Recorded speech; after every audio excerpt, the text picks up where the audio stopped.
on our side of the net, and that's kind of what we had to refocus on. We were just talking about playing our game, not trying to do too much, just be us, and at the end of the day, that's what we did. What did you guys get away from that made you guys struggle? I would say just the little things, like serving, we lost a little bit of focus in passing a little bit, and then we made a few too many errors. So I would just say all the things that we control, and so, like I said, that's kind of what we were talking about, is controlling our side of the net. So.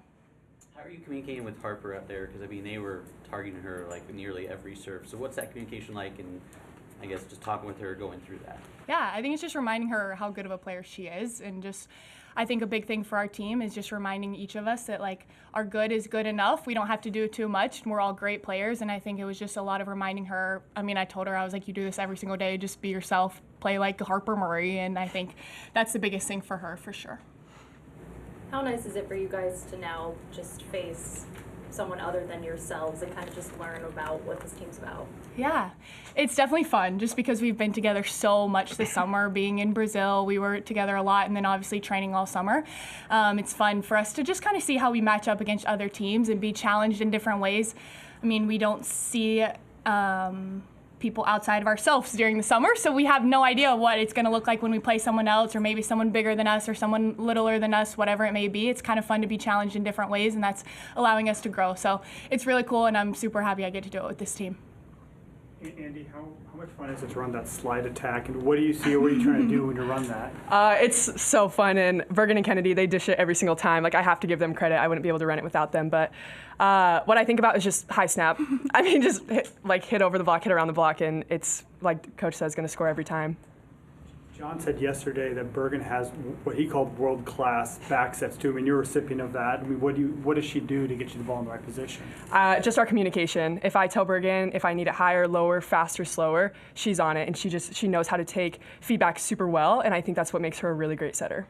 Merritt, same thing. I mean, you get a lot of those back sets too. I mean, what does Bergen do to allow you to succeed back there? Yeah, I think one of the biggest things that Bergen does so well is she doesn't show it, and I think that's very special to find in a setter, especially at her age. Normally the other middles can tell pretty early if a setter is going to set it backwards. Andy would know that, not me, but Andy would know. And I think that's what she does really well. I mean, there's times in practice where I swear she's setting me, and then she just jacks it forward, and I'm like, oh, I thought I was going to hit that ball, and now I'm not even the blocker on the other side of the net. So I think she's really good at disguising where she's going, and that helps all of us out a ton. Mm-hmm. Anything else? Okay, thank you. Thank you. Thank you.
Thought Lipscomb made a really great comeback in game 2. They could have just packed it in there, and they showed a lot of grit in game 2 and played great. He subbed a couple new players in, and they gave us some fits. But I didn't know this, but they just told me that Harper went on a 9-point run, so that's great to see her be able to do that and our team be able to step it up and when we needed it. So that was a nice comeback. And otherwise, I just thought we played some pretty good volleyball today. That those teams frustrate us a little bit, just with how they play and how they're smaller. But we're looking forward to SMU tomorrow.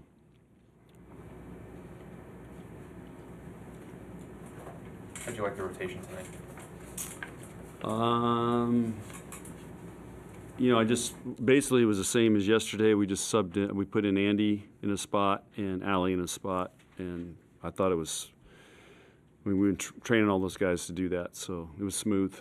They're used to it, and we just we played really good volleyball except for that stretch in game 2. But you got to give Lipscomb credit. They competed really hard and served some really tough balls and made some great swings. Number 2 kind of turned that thing around. Are you more excited to see those 4 blocks from Andy as opposed to that 700 hitting percentage? If you get it tightened up at the net, she's going to block it. so they had some tight balls up there,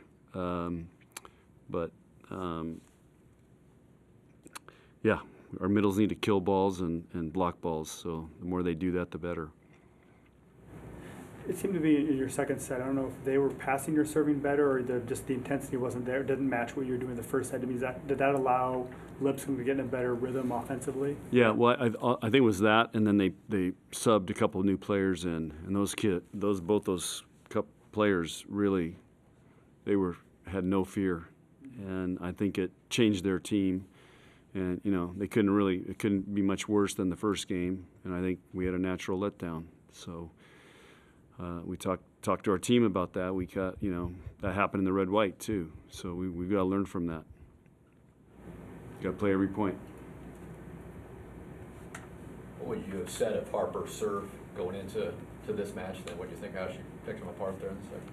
Yeah, she's been working really hard on her serve, and yesterday she had a couple misses, but today she was thumping it really good. And Harper showed she can really focus and get it done when she needs to. That was a big step for her. But I know she wants to be a great server and works hard on it. How big is a game like today where they're attacking Harper with their serve just so often, and just her being able to handle it? How much of today is kind of a learning moment for her? Well, it's going to be like that every night. So, I mean, when you're passing next to Lexi, they're not going to serve Lexi unless it's a mistake. So that's part of being a 6 rotation outside. You got to be able to carry a big load, and that's why they're, the Jordans and Kelseys, those are the highest paid players in the world. It's hard to do. But if you can do it, it separates you and puts you in another league compared to just an outside hitter that's only playing 3 rotations. Did Bergen do a better job with her distribution tonight and getting the middles more involved? Well, yeah, you look at the number of sets they have. They had a lot of sets tonight. Part of the plan was with Merritt getting her behind because their middles were releasing out to our left side attackers. So Merritt was pretty much one-on-one. She could. So I think she did a good job following the game plan and making good choices. More questions? You see some of those newer faces playing well early on. I mean, just to give you more confidence in that younger group just going forward in the season. Those guys can play. And each game is just going to get a little tougher and tougher. So this is, tomorrow will be a really good test. What are you expecting from SMU tomorrow? Well, they're athletes. They have a great system. They've got a setter transfer from Michigan State, does a great job. Or Allie's little sister came in, did a really nice job today. But they fired around. They got some big arms and they got some athletes. and they play fast. So you have to be really disciplined. Any just general comment about Lexi getting that 1,000th dig in her career? I didn't know she did. Thanks for telling me. I'm gonna say it took this long. All right, thank you, everyone. Okay, thanks guys. See you tomorrow.